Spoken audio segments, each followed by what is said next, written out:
Hello guys, कैसे हैं आप लोग। मैं आशा करता हूं कि आप लोग ठीक होंगे। और इस समय हम लोग पढ़ रहे हैं एडजेक्टिव। और इसके पहले मैंने बहुत सारे वीडियोस अपलोड कर दिए हैं। अगर आपने नहीं देखा है तो हमारे चैनल के प्लेलिस्ट में जा कर के उन वीडियोस को देख सकते हैं। Narration, synthesis, transformation, active passive, noun, pronoun, ये सारे आर्टिकल्स, ये सारे वीडियोज़ हमने अपलोड कर दिए हैं। अगर आपने नहीं देखा है तो आप देख सकते हैं। और एडजेक्टिव इस समय चला, एडजेक्टिव के बहुत सारे वीडियोस अपलोड कर दिया है। This is the last video of adjective, ये लास्ट होगा। इसके बाद हम एडजेक्टिव के 2 प्रैक्टिस सेट रखेंगे, 1 या 2 वीडियोस। और बल्कि ये जो रूल्स और रेगुलेशन जो कॉन्सेप्ट का वीडियो है तो ये लास्ट है। This is the last video of adjective. तो इसके पहले मैंने शायद 8-9 वीडियोस जो है अपलोड कर दिया है। अगर आपने नहीं देखा है तो उन वीडियोस को आप देख सकते हैं। आओ देख लेते हैं कि यहाँ पर नया कॉन्सेप्ट हमारा क्या है। कि ये बताया गया कि सब्जेक्ट होगा प्लस कंपैरेटिव डिग्री, फिर द है plus comparative degree plus subject verb और कॉमा लगाना है, फिर द, फिर कंपैरेटिव डिग्री, फिर सब्जेक्ट और प्लस वर्ब। इस स्ट्रक्चर में जैसे जब कोई 2 वस्तुएं होती हैं, 2 चीज़ें होती, उन 2 चीज़ों के बीच में बराबर बढ़ोतरी होती है, मीन्स पैरेलल इंक्रीज दिखाया जाता है या पैरेलल डिक्रीज। बराबर मात्रा में बढ़ रही हैं चीज़ें, 2 वस्तुएं हैं जो बराबर मात्रा में बढ़ रही हैं या बराबर मात्रा में घट रही हैं। तो इस तरीके के स्ट्रक्चर को फॉलो किया जाता है। पहले द लगाएंगे, फिर कंपैरेटिव डिग्री, फिर सब्जेक्ट होगा, फिर वर्ब होगा, फिर कॉमा होगा, फिर द होगा, फिर कंपैरेटिव डिग्री, फिर सब्जेक्ट होगा, फिर वर्ब होगा। 2 वस्तुएं हैं, 2 वस्तुओं के बीच में अगर तुलना की जा रही है और दोनों में बराबर मीन्स पैरेलल इंक्रीज हो रहा है, बराबर चीज़ें बढ़ रही हैं या फिर बराबर चीज़ें घट रही हैं, पैरेलल डिक्रीज हो रहा है, तो हम इस स्ट्रक्चर को फॉलो करते हैं। जैसे the higher we go the cooler we feel. जितनी ऊँचे हम जाते हैं उतना ही ठंड महसूस करते हैं। जितना ज़्यादा ऊपर जाते हैं, हायर कंपैरेटिव डिग्री है, द कूलर वी फील, उतना मुझे ज़्यादा अधिक ठंडा महसूस होता है। ठीक है, तो ये पैरेलल इंक्रीज हो रहा है, मतलब जितनी ऊंचे जाते हैं उतने ज़्यादा ठंडा महसूस होता है। अब जैसे लिखा the more you labour the more you gain. जितना ज़्यादा आप मेहनत करेंगे उतना ज़्यादा आप फल पाएंगे। तो पैरेलल इंक्रीज या पैरेलल डिक्रीज दिखाया जाता है, तब इस तरीके के स्ट्रक्चर को लगाते हैं। जितना ज़्यादा खाएंगे उतना मोटे हो जाएंगे। जैसे द मोर यू ईट, जितना ज़्यादा खाएंगे the fatter you will B. जितना ज़्यादा खाएंगे उतना ही मोटे हो जाएंगे। इस तरीके से अगर 2 वस्तुओं के बीच में तुलना किया गया है, दोनों के बीच में मीन्स पैरेलल इंक्रीज और पैरेलल डिक्रीज दिखाया गया है, तो हम इस स्ट्रक्चर को फॉलो करते हैं। I want to repeat this structure. Structure है द होगा plus comparative degree plus subject plus verb, फिर कॉमा होगा, फिर द होगा, फिर कंपैरेटिव डिग्री प्लस सब्जेक्ट होगा प्लस वर्ब होगा। इस कॉन्सेप्ट को फॉलो करते हैं। ठीक है, आपके सामने एग्जांपल लिखे हैं। The higher we go the cooler we feel, the more you labour the more you gain, the more you eat the fatter you will be. इस तरीके से आओ देख लेते हैं कि अगला कॉन्सेप्ट हमारा क्या है। आइए देखते हैं कि अगला स्ट्रक्चर हमारा क्या है। More plus positive degree, er and year.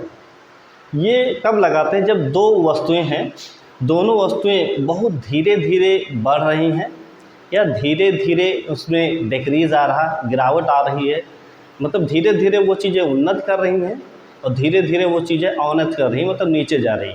कोई चीज़ें हैं जो कोई वस्तु है वो धीरे धीरे उसमें बढ़ रहा है कुछ और धीरे धीरे चीज़ें घट रहा है, तो उसमें हम इस स्ट्रक्चर को फॉलो करते हैं। जैसे mister Ram is becoming poorer and poorer. Mister Ram जो हैं वो धीरे धीरे गरीब ही और गरीब होते जा रहे हैं। Mister Ram is becoming poorer and poorer, तो दोनों कंपैरेटिव डिग्री का इस्तेमाल किया जाता है, पुअरर एंड पुअरर। ठीक है, इस तरीके से mister Ram is becoming poorer and poorer, मतलब मिस्टर राम गरीब से और गरीब होते चले जा रहे हैं। He is getting thinner and thinner, वो पतला तो था ही और पतला होता चला जा रहा है। He is getting thinner and thinner, वो पतला तो था ही, मतलब वो पतले से और पतला होता जा रहा है। और Rahul is becoming more and more intelligent. 2 बार अगर कंपैरेटिव मोर आएगा, उसके बाद फिर हम पॉजिटिव डिग्री का इस्तेमाल करते हैं। मोर प्लस पॉजिटिव डिग्री। जैसे आपके सामने Rahul is becoming more and more intelligent. Mohan जो है बुद्धिमान मतलब बुद्धिमान तो था ही, लेकिन और भी धीरे धीरे बुद्धिमान ही होता चला जा रहा है। वो पढ़ाई कर रहा है या कोई भी किसी भी चीज़ का एक्सपीरियंस ले रहा है तो धीरे धीरे वो और ही बुद्धिमान होता चला जा रहा है। Ram is becoming more and more intelligent. Sita is becoming more and more beautiful. Sita is becoming more मतलब सीता सुंदर थी ही और वो और भी धीरे धीरे सुंदर होने लगी जब से वो गांव से शहर में रहने लगी। तो बोल सकते हैं आप, you can say that Sita is becoming more and more beautiful. More and more के बाद हमेशा पॉजिटिव डिग्री आएगा और ई आर तो वैसे भी एडजेक्टिव के तरीके से इस्तेमाल होते हैं, इनके साथ कुछ नहीं लगाएंगे। मोर के साथ पॉजिटिव डिग्री का इस्तेमाल करेंगे, जैसे Sita is becoming more and more beautiful. एक बार फिर से मैं बता दे रहा हूँ कि मोर प्लस पॉजिटिव डिग्री आएगा और ई आर लगने से कंपैरेटिव डिग्री आएगा। ई आर एडजेक्टिव के तरीके से काम करते हैं, इनके बाद कुछ नहीं लगाते हैं। जैसे mister Ram is becoming poor and poor. Mister Ram गरीब थे ही और गरीब हो रहे हैं। He is getting thinner and thinner, वो पतला था ही और पतला हो रहा है। Rahul is becoming more and more intelligent. Rahul बुद्धिमान था और वो बुद्धिमान होने लगा है। Sita is becoming more and more beautiful. Sita सुंदर थी ही लेकिन गांव से जब से शहर में आई, ये आप कह सकते हैं, और वो और सुंदर होती जा रही है। फिर बताया गया कि पॉजिटिव डिग्री में जब हम एज या सो एज का इस्तेमाल करते हैं तो उसके साथ कभी भी इक्वली का इस्तेमाल नहीं किया जाता। जैसे आपके सामने सेंटेंस है, Suman is equally as intelligent as Amit. तो ये एज से पता चलता है कि दोनों लोग बराबर, सुमन जितने बुद्धिमान हैं उतना अमित है। तो यहाँ पर इक्वली का कोई मतलब नहीं, इक्वली नहीं लगाते हैं, ठीक है। Suman is as intelligent as Amit. Suman इतनी ही बुद्धिमान है जितना कि अमित। तो इक्वली का कोई मतलब नहीं है। अगर इक्वली का सेंटेंस में यूज़ करते तो आप इस तरीके से यूज़ कर सकते हैं, Suman and Amit are equally intelligent. Suman और अमित जो है बराबर। तो यहाँ पे फिर एज या सो एज का इस्तेमाल नहीं किया जाएगा। Suman and Amit are equally intelligent. Suman और अमित जो है बराबर बुद्धिमान है। या तो इस स्ट्रक्चर को फॉलो करेंगे या फिर हम लोग इस स्ट्रक्चर को फॉलो करेंगे। इक्वली लगाना गलत है, इक्वली नहीं लगाते, ठीक है। आओ देख लेते हैं कि अगला कॉन्सेप्ट क्या है। आइए देखते हैं कि इस कॉन्सेप्ट में क्या दिया गया है। ये ऑफ और इन सुपरलेटिव डिग्री में इस्तेमाल किया जाता है, लेकिन उनके लिए अलग अलग कंडीशन है। ऑफ का प्रयोग प्लूरल वर्ड के पहले करते हैं, लॉट हो या बंच। ऑफ का प्रयोग मतलब ऑफ का मतलब का, और ये इसके साथ प्लूरल वर्ड के पहले इसका प्रयोग किया जाता है। प्लूरल वर्ड के पहले इसका प्रयोग किया जाता है, और जैसे कि लॉट आएगा या बंच आएगा। इनका प्रयोग सिंगुलर वर्ड के पहले होता है, स्थान के लिए या समूह के लिए। प्लेस के लिए, अगर प्लेस अगर दिखाता है या ग्रुप दिखाता है तो फिर इनका इस्तेमाल करते हैं। आप देखते हैं, who is the happiest man in the world. संसार में सबसे ज़्यादा सुखी आदमी कौन सा है? तो संसार एक, देखो द वर्ड सिंगुलर वर्ड है और ये प्लेस के लिए आया है, तो उसके पहले हम लोग इनका इस्तेमाल किए। Who is the happiest man in the world, संसार का सबसे सुखी आदमी कौन है? तो यहाँ पर वर्ड एक सिंगुलर है और इसके पहले प्लेस के लिए आया है तो इसलिए इन लगाए हैं। Nehra is the fastest bowler in the team. Nehra जो है वो टीम का सबसे तेज़ बॉलर गेंदबाज है। तो यहाँ पर टीम जो है एक ग्रुप की तरीके से इस्तेमाल किया गया है और इसलिए इन लगा है।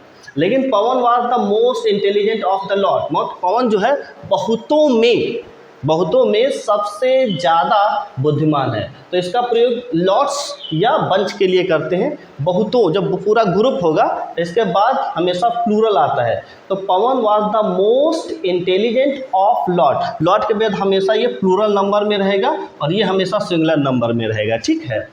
Once again I am repeating, just listen to me. Of के बाद हमेशा प्लूरल वर्ड आएगा और ये लॉट या बंच के पहले किया जाता है। इन सिंगुलर नंबर के पहले यूज़ किया जाता है। ये प्लेस या ग्रुप के लिए इस्तेमाल किया जाता है। Who is the happiest man in the world, संसार का सबसे सुखी आदमी कौन है? ये वर्ड सिंगुलर नंबर है और ये प्लेस के लिए आया है। Nehra is the fastest bowler in the team, team का नेहरा सबसे ज़्यादा तेज गेंदबाज है, ये ग्रुप के लिए आया है। और Pawan was the most intelligent of the lot, Pawan जो है बहुतों में से सबसे बुद्धिमान है। ये एक प्लूरल वर्ड आया है।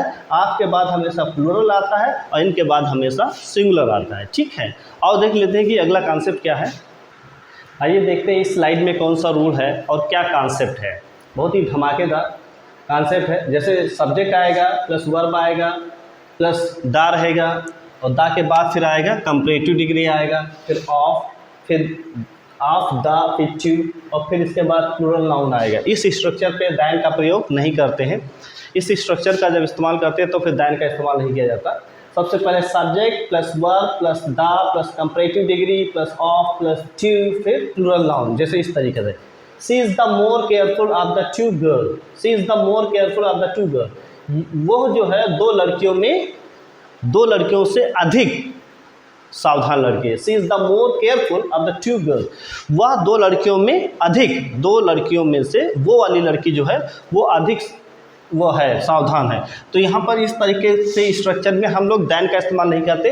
She is the more careful of the two girls, दो लड़कियों में से वो जो है अधिक सावधान है, तो इसमें दैन की जरूरत नहीं होती। She is the more careful of the two girls. और अगला है ही is the better of the to player, दो खिलाड़ियों में वो वाला अच्छा है, तो ही is the better of the two players. इस स्ट्रक्चर पे दैन का इस्तेमाल नहीं करते। स्ट्रक्चर हमारा सब्जेक्ट रहेगा, वर्ब रहेगा, द है, comparative degree of the two plus plural noun. She is the more careful of the two girls, वो दो लड़कियों में से ज़्यादा सावधान है। और he is the better of the two players, और वो दो खिलाड़ियों में से वो ज़्यादा अच्छा है। तो इस स्ट्रक्चर में हम कभी भी दैन का इस्तेमाल नहीं करते, गलती से दैन का इस्तेमाल ना करिएगा। एक हमारा ये स्ट्रक्चर है, he was one of the happiest man, he was one of the happiest man. इस तरीके से जब इस्तेमाल करेंगे, he was one of the happiest man, वो जो है मतलब सबसे सुखी व्यक्तियों में से एक बंदा है, मतलब जितने भी सुखी व्यक्ति हैं उनमें से वो भी है। He was one of the happiest man, वो सुखी व्यक्तियों में से एक बंदा है। If not the happiest one, क्या वो इन सुखी व्यक्तियों में से एक सुखी आदमी नहीं है? तो दोबारा जब इस तरीके से स्ट्रक्चर पे यूज़ करेंगे तो यहाँ पर ये सिंगुलर नंबर होगा, पहले प्लूरल नंबर था, लेकिन इफ़ नॉट के बाद जब यूज़ करेंगे तो इफ़ नॉट और प्लस आएगा सुपरलेटिव डिग्री और प्लस सिंगुलर नाउन आएगा, ये ध्यान में रखना। इसके बाद हमेशा singular noun. He was one of the happiest man, वो बहुत से सुखी आदमियों में से एक सुखी आदमी है। If not the happiest man, तो इसके बाद जब इफ़ नॉट आएगा, इसके बाद हैप्पीएस्ट के बाद ये सिंगुलर नाउन लिखा जाएगा। जैसे Nawab was one of the most notorious criminal, बहुत सारे जो नोटोरियस क्रिमिनल हैं उनमें से एक नवाब है। If not the most notorious criminal, अगर आप लिखना चाहें तो लिख सकते हैं, ना लिखना चाहें तो लिख सकते हैं, नहीं लिखें तो if not the most notorious. दोबारा जब यूज़ करेंगे if not the most notorious criminal होगा सिंगुलर नंबर, ये सिंगुलर नंबर में लिखा जाएगा, ना कि प्लूरल नंबर में लिखा जाएगा। ठीक है, आओ देख लेते हैं कि अगला कॉन्सेप्ट क्या है। आइए देख लेते हैं इस स्लाइड में, बहुत ही दमदार, ये कह सकते हैं कि बहुत ही इम्पॉर्टेंट, मोस्ट इम्पॉर्टेंट रूल दिया गया है। जैसे जब भी हम तुलना करते हैं दो चीज़ों के बीच में, तो दो समान चीज़ों के बीच में तुलना किया जाता है, असामान्य चीज़ों के बीच में कभी तुलना नहीं होता है। अगर असामान्य चीज़ों के बीच में तुलना करते हैं तो फिर डिग्री नहीं अलंकार बन जाता है। सिमिली आपने पढ़ रखा होगा, कभी ना कभी पढ़ा होगा। अगर दो अलग अलग किस्म की चीज़ें हैं, अगर आप तुलना कर रहे हैं तो फिर वो डिग्री नहीं, वो फिर अलंकार बनता है। जैसे अगर आप बोलते हैं she is as black as a crow, वो इतनी काली है जितनी की कौवा, तो उसकी तुलना कौवा से किया, मतलब कौवा एक पक्षी है और वो एक पर्सन है, तो इस तरीके के सेंटेंसेस सही हैं, लेकिन ये डिग्री नहीं, ये एक तरीके से ये फिगरेटिव लैंग्वेज में हो गया, अलंकार हो गया। ठीक है, तो आपको जैसा पता है इसमें क्या करना है, दो समान वस्तुओं के बीच में तुलना होती है, असमान चीज़ों के बीच में नहीं। Please keep in your mind, दो समान चीज़ों के बीच में तुलना होती है, और उसमें क्या करते हैं, सिंगुलर नाउन के लिए डेट ऑफ लगाते हैं, प्लूरल नाउन के लिए दोज ऑफ लगाते हैं। जैसे एग्जाम्पल की मदद से आपको बताते हैं, my cycle is better than my uncle. जैसे my cycle is better than my uncle, मेरी साइकिल जो है, कह रहा मेरी साइकिल वो मेरे चाचा से अच्छी है। My cycle is better than my uncle, यहाँ पे सेंटेंस ये लिखा कि माई cycle is better than my uncle, मेरी साइकिल जो है चाचा से अच्छी है।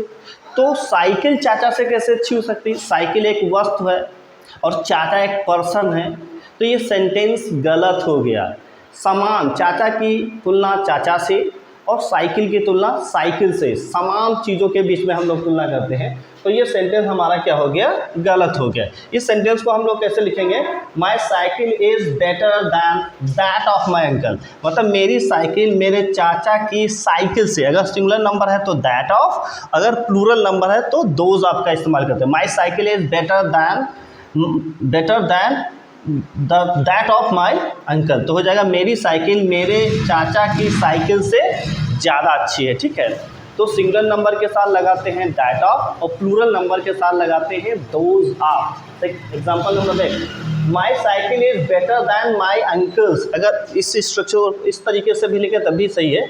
My cycle is better than my uncle's, यहाँ पे अपॉस्ट्रोफी एस लगाना पड़ेगा कि मेरी साइकिल जो है मेरे चाचा की साइकिल से अच्छी है। तो यहाँ पे अपॉस्ट्रोफी एस जब लगा देंगे तो वहाँ पे आगे साइकिल अपने आप ही जोड़ लिया जाएगा। My cycle is better than my uncle's, मेरी साइकिल जो है मेरे चाचा की साइकिल से बढ़िया है, ठीक है।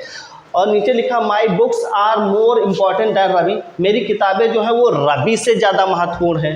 तो यहाँ पे किताबों की तुलना हमने किससे कर दिया, रवि से कर दिया, जो सेंटेंस गलत हो गया। किताबों की तुलना किताबों से, रवि की तुलना मतलब पर्सन की तुलना पर्सन से। तो my books are more important than Ravi, यहाँ पे लिखा है मेरी किताबें जो है वो रवि से ज़्यादा इंपॉर्टेंट, जो कि सेंटेंस गलत हो गया। My books are more important than those of Ravi, अब मेरी किताबें जो हैं वो रवि की किताबों से अच्छी हैं। तो किताबों की तुलना किताबों से, तो ये प्लूरल नंबर है तो इसलिए दोज ऑफ लगा है, और ये सिंगुलर नंबर है इसलिए दैट ऑफ लगा है। प्लूरल के साथ दोज ऑफ लगाते हैं। अगर इस सेंटेंस को दोबारा इस तरीके से लिखना चाहें, इस तरीके से भी लिख सकते हैं, my books are more important than rubies, मेरी किताबें जो हैं वो रवि की किताबों से ज़्यादा बेटर हैं। तो ये ध्यान में रखें, please keep in your mind कि तुलना जब भी की जाती है, if you are comparing the things, तो जो चीज़ें होंगी वो समान होंगी। पर्सन की तुलना पर्सन से, वस्तुओं की तुलना वस्तुओं से, मतलब एक ही जात की तुलना होती है, ठीक है। तो ऐसे केसेस में सिंगुलर नंबर के साथ दैट ऑफ और प्लूरल नंबर के साथ दोज ऑफ लगाते हैं। अगर इनका प्रयोग नहीं करते तो फिर अपॉस्ट्रोफी लगा करके इन सेंटेंसेस का इस्तेमाल करते हैं। अगर दो असाधारण चीज़ें रहेंगी तो सेंटेंस में भी करेक्ट, ये सही हो सकता है, लेकिन that will become a figurative language, एक अलंकारात्मक भाषा हमारी बन जाएगी। डिग्री बनाने के लिए तुलना सेम होना चाहिए। और देख लेते हैं कि अगला कॉन्सेप्ट हमारा क्या है। आइए देख लेते हैं इस स्लाइड में किस तरीके का रूल और किस तरीके का कॉन्सेप्ट है। ये बताया गया कंपैरेटिव डिग्री में हम वेरी का इस्तेमाल नहीं करते। वेरी की जगह पर कंपैरेटिव डिग्री को एम्फेसिस करने के लिए कुछ हमारे पास टर्म्स हैं जिनको हम यूज़ करते हैं। कंपैरेटिव डिग्री को एम्फेसिस करने के लिए हमारे पास कुछ शब्द हैं, जैसे मच है, फार है, वेरी मच है, एनी है, नो है, रादर है, अ लिटिल है, इवन है। इनको क्या करते हैं, कंपैरेटिव डिग्री में एम्फेसिस करने के लिए इनका इस्तेमाल किया जाता है। जैसे लिखा she is much younger than her husband, वो अपने पति से कुछ ज़्यादा ही छोटी है। तो मच यंगर का इस्तेमाल यहाँ पे किया गया है, ठीक है। यंगर हमारा कंपैरेटिव डिग्री है, जबकि यंगर के पहले हम लोग क्या है एडजेक्टिव के रूप में मच का इस्तेमाल किए हैं। तो सॉरी, यंगर हमारा एडजेक्टिव है तो मच यहाँ पर एडवर्ब की तरीके से इस्तेमाल हुआ। She is much younger than her husband, वो अपने पति से कुछ ज़्यादा ही छोटी है, मतलब छोटी आप बोल सकते हो वो अपने पति से छोटी है। लेकिन यहाँ पे सेंटेंस को दबाव डालने के लिए, एम्फेसिस डालने के लिए यूज़ किया गया है। अब बोल सकते हैं कि वो अपने पति से छोटी है, लेकिन वो अपने पति से कुछ ज़्यादा ही छोटी है, तो यहाँ पे एम्फेसिस करने के लिए किया गया है। She is far younger than her husband, वो अपने पति से कहीं ज़्यादा ही छोटी है, तो यहाँ पर फार का भी इस्तेमाल एज अ एम्फेसिस करने के लिए किया गया है, कंपैरेटिव डिग्री पे दबाव डालने के लिए किया गया। She is far younger than husband, वो अपने पति से कहीं ज़्यादा ही छोटी है। अब जैसे Hindi is much more difficult than English, तो यहाँ पे मच कंपैरेटिव डिग्री लगा है, मोर डिफ़िकल्ट, और उसको क्या करें एम्फेसिस डालने के लिए हम लोग एडजेक्टिव के एडवर्ब के रूप में मच का और इस्तेमाल किए हैं। Hindi is much more difficult than English, Hindi जो है वो इंग्लिश से कुछ ज़्यादा ही टफ है। Hindi is much more difficult than English, तो यहाँ पे क्या है हम लोग मच का भी इस्तेमाल कर सकते हैं। और दूसरा लिखा है Hindi is far more difficult than English, कि हिंदी जो है इंग्लिश से कुछ ज़्यादा ही कठिन है। तो यहाँ पर फार का इस्तेमाल ये क्या है कंपैरेटिव डिग्री पर एम्फेसिस डालने के लिए किया गया है, ठीक है। अब बोल सकते हैं she is a little better than yesterday, वो कल से कुछ अच्छी है, मतलब आप बोल सकते हैं she is better than yesterday, वो कल से अच्छी, लेकिन वो कल से कुछ ज़्यादा ही अच्छी है। She is a little better than yesterday, कि वो कल से कुछ ज़्यादा ही अच्छी है।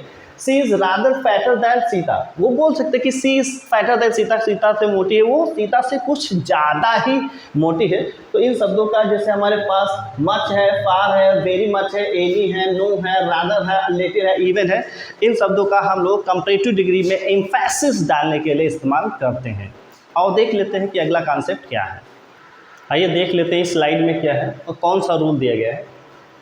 मच है, बाई फार है, क्वाइट है, ऑलमोस्ट है, ईजिली है, नियरली है और प्रैक्टिकली है। जिस तरीके से कंपैरेटिव डिग्री को एम्फेसिस करने के लिए आपको कुछ शब्द बताए गए थे, उसी तरीके से सिमिलरली सुपरलेटिव डिग्री को एम्फेसिस करने के लिए इन शब्दों का इस्तेमाल किया जाता है। वो कौन कौन से हैं? मच है, बाई फार है, क्वाइट है, ऑलमोस्ट है, ईजिली है, नियरली है और प्रैक्टिकली है। सुपरलेटिव डिग्री को एम्फेसिस करने के लिए इसका इस्तेमाल किया जाता है। एग्जाम्पल आपके सामने है, doctor Rajendra Prasad was by far the simplest man of our country. Doctor Rajendra Prasad जो है हमारे देश के कुछ ज़्यादा ही सिंपलेस्ट मैन थे, बहुत कुछ। तो यहाँ पे सिंपलेस्ट को और दबा के कहा गया है, तो सिंपलेस्ट तो थे ही सीधे साधे, लेकिन कुछ ज़्यादा ही, मतलब हद से ज़्यादा ही वो सिंपलेस्ट थे। Doctor Rajendra Prasad was by far the simplest man of our country. Doctor Rajendra Prasad हमारे देश के कुछ ज़्यादा ही सिंपलेस्ट व्यक्ति थे। तो यहाँ पे हम लोग क्या किए हैं, सिंपलेस्ट को एम्फेसिस करने के लिए हमने बाई फार का इस्तेमाल किया है। Diwan Babu is nearly the wisest man in the village. तो यहाँ पे हमने क्या किया, वाइजेस्ट को एम्फेसिस करने के लिए नियरली का इस्तेमाल किया। Diwan Babu is nearly wisest man in my village. Diwan Babu जो है मेरे गांव में लगभग सबसे बुद्धिमान बंदे हैं, ठीक है। Ram is almost the tallest boy in his family. Ram जो है अपने परिवार का सबसे लंबा व्यक्ति है। तो यहाँ पे क्या, टालेस्ट को हम लोग एम्फेसिस करने के लिए ऑलमोस्ट का इस्तेमाल किए हैं। तो सुपरलेटिव डिग्री को भी एम्फेसिस करने के लिए इन शब्दों का इस्तेमाल किया जाता है, जैसे मच है, बाई फार है, क्वाइट है, ऑलमोस्ट है, ईजिली है, नियरली है और प्रैक्टिकली है। इन शब्दों का हम लोग सुपरलेटिव डिग्री को एम्फेसिस करने के लिए इस्तेमाल करते हैं। Let us come and see a new rule. आओ देखते हैं एक नया रूल। आइए देख लेते हैं कि स्लाइड में कौन सा रूल है। मैं जहाँ तक मेरी सोच है, आपने शायद इस तरीके के रूल्स को नहीं पढ़े होंगे एडजेक्टिव में। जैसे हाफ है, ट्वाइस है, थ्राइस है, 2 टाइम्स है, 3 टाइम्स है, 4 टाइम्स है, 5 टाइम्स है। इस तरीके के अगर वर्ड्स आते हैं तो ये शब्द आएंगे, प्लस एज आएगा, फिर पॉजिटिव डिग्री आएगा, फिर एज आएगा। इस तरीके से इन शब्दों का इस्तेमाल करेंगे, फिर एज का इस्तेमाल करेंगे, फिर पॉजिटिव डिग्री आएगा, फिर एज आएगा। एग्जाम्पल आपके सामने है, जैसे Mrs Thakur is 4 times as wise as her mother in law.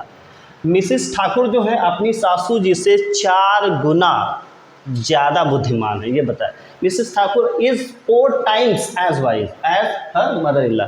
Mrs Thakur जो है अपनी सासू माँ से लगभग 4 गुना ज़्यादा बुद्धिमान है। इस तरीके से this tree is 3 times as big as that. बताइए ये पेड़ जो है जितना बड़ा वो है, उस पेड़ से 3 गुना ज़्यादा बड़ा है। तो this tree is 3 times as big as that. उस पेड़ के जितना ये 3 गुना ज़्यादा बड़ा है। He is twice as big as her brother. वो अपने भाई से लगभग 2 गुना बड़ा, जितना उसका बड़ा भाई है वो जितना लंबा, उससे 2 गुना ज़्यादा बड़ा है। तो he is twice as big as his brother. वो अपने भाई से 2 गुना ज़्यादा बड़ा है।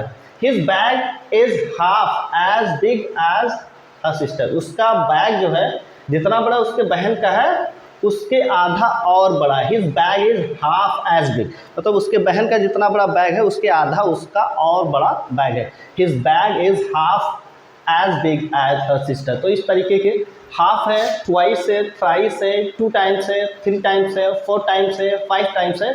इनका प्रयोग पॉजिटिव डिग्री में करते हैं और किस तरीके से करते हैं आपने अभी इनके एग्जाम्पल को देखा है।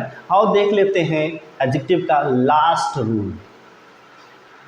आइए देख लेते हैं, ये एडजेक्टिव का लास्ट रूल है और इस स्लाइड में कौन सा रूल दिए गए हैं। जैसे 3 टाइम्स है, 4 टाइम्स है, 5 टाइम्स है, 6 टाइम्स है, 7 टाइम्स है, 8 टाइम्स है, 9 टाइम्स है, 10 टाइम्स है, ETC।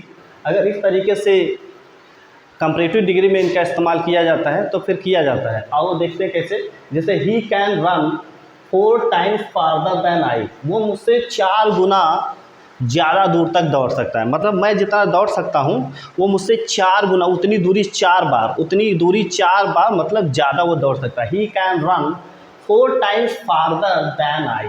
मैं जितना दौड़ सकता हूँ उससे 4 गुना ज़्यादा दूर तक वो दौड़ सकता है। He was 3 times richer than Rahul. मतलब वो जितना मालदार है वो, हाँ, राहुल जितना मालदार है राहुल से 3 गुना उतना ही ज़्यादा मालदार है। मतलब he was 3 times richer than Rahul, वो राहुल से 3 गुना ज़्यादा रिच है। ठीक है, तो इनके साथ कंपैरेटिव डिग्री में इनका प्रयोग किया जाता है, लेकिन ट्वाइस और हाफ का कंपैरेटिव डिग्री में इस्तेमाल नहीं किया जाता है। ट्वाइस और हाफ, ये ध्यान में रखना, ट्वाइस और हाफ का। जैसे सी was twice older than her sister, तो वो ट्वाइस के बाद ये कंपैरेटिव डिग्री का इस्तेमाल नहीं किया जाता, तो इस तरीके से ये सेंटेंस गलत है, ठीक है। सी was twice older than her brother, मतलब ये सेंटेंस ट्वाइस के साथ कंपैरेटिव डिग्री का इस्तेमाल नहीं किया जाता। ट्वाइस आएगा, हाफ आएगा, तो इसके साथ पॉजिटिव डिग्री का ही इस्तेमाल करेंगे। She was twice as old as her sister, वो अपनी बहन से 2 गुना ज़्यादा बड़ी है, ठीक है, वो अपनी बहन से 2 गुना ज़्यादा बड़ी है। इसके साथ ही हमारा पूरा एडजेक्टिव जो है मुकम्मल हो गया है। और इसके पहले बहुत सारे मैंने वीडियोस डाल दिए हैं एडजेक्टिव से रिलेटेड, तो अगर आपने नहीं देखे तो आप हमारे चैनल के प्लेलिस्ट में जा कर के उन वीडियोस को देख सकते हैं और अपने प्रिपरेशन को एक बेहतर अंजाम तक पहुंचा सकते हैं। वो किसी भी तरीके का क्वेश्चन हो, हमने हर तरीके के क्वेश्चंस को बखूबी कराया है। मैं आई गारंटी यू कि मैं आपको गारंटी देता हूं कि किसी भी तरीके का क्वेश्चन इससे बाहर नहीं आएगा। हर तरीके का हर एक कॉन्सेप्ट को मैंने समझाने की कोशिश की, हर एक पहलू को समझाने की कोशिश की है। तो आई होप कि आपको मेरे ये वीडियो जो है अच्छे लगे होंगे, और अगर आपको मेरे वीडियोस अच्छे लग रहे हैं तो प्लीज़ सब्सक्राइब माय चैनल और लाइक करें, कमेंट करें और अपने दोस्तों के बीच में ज़्यादा से ज़्यादा कमेंट करें। जो तैयारी कर रहे हैं, एसएससी है, सीजीएल है, बैंकिंग है, टीजीटी, पीजीटी, उनको भी इसका लाभ मिल सके। तो मिलते हैं अगले वीडियो में, तब तक के लिए good bye and thank you.